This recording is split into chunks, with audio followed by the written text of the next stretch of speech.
Acne is an epidemic skin disease of industrialized countries, reaching prevalence rates of over 85% of teenagers.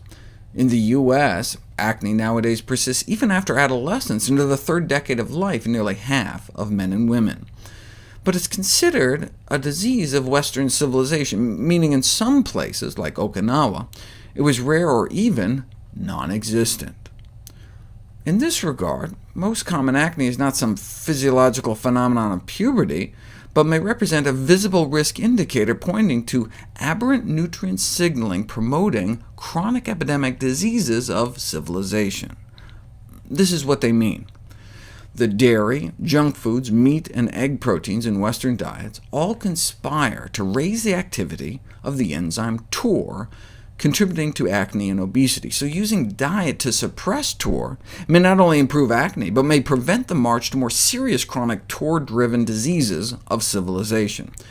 So the excessive TOR stimulation induced by the standard American diet may first just manifest as premature puberty and acne, but then may contribute to obesity and diabetes, cancer, and Alzheimer's. A lot of this is relatively new. Until recently, for example, only a weak association has been accepted for the role of milk and dairy products in acne formation, but there is now substantial evidence supporting the effects of milk and dairy products as enhancers of acne aggravation. Milk is not just food, but appears to represent a most sophisticated hormone signaling system activating TOR, which is of critical concern given that TOR is recognized as a fundamental driving force for a number of diseases. But if milk is naturally supposed to stimulate TOR, why the problem? Because we're drinking milk from the wrong species. Cow's milk is designed for calves. Cow infants grow nearly 40 times faster than human infants. Cow's milk has 3 times more leucine, the primary activator of TOR, so it may lead to human TOR overstimulation. It's like where they do experiments giving donkey milk to rats to see what happens. It makes no sense.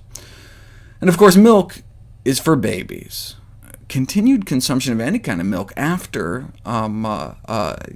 childhood, during adolescence and adulthood, is something that never really happened naturally and may have long-term adverse effects on human health. In this regard, it's kind of frightening to realize that more than 85% of teens in Western countries exhibit acne.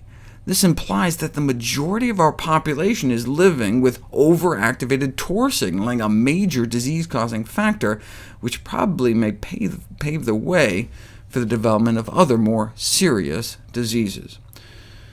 A history of acne has been associated with breast cancer risk in women, for example, and prostate cancer in men.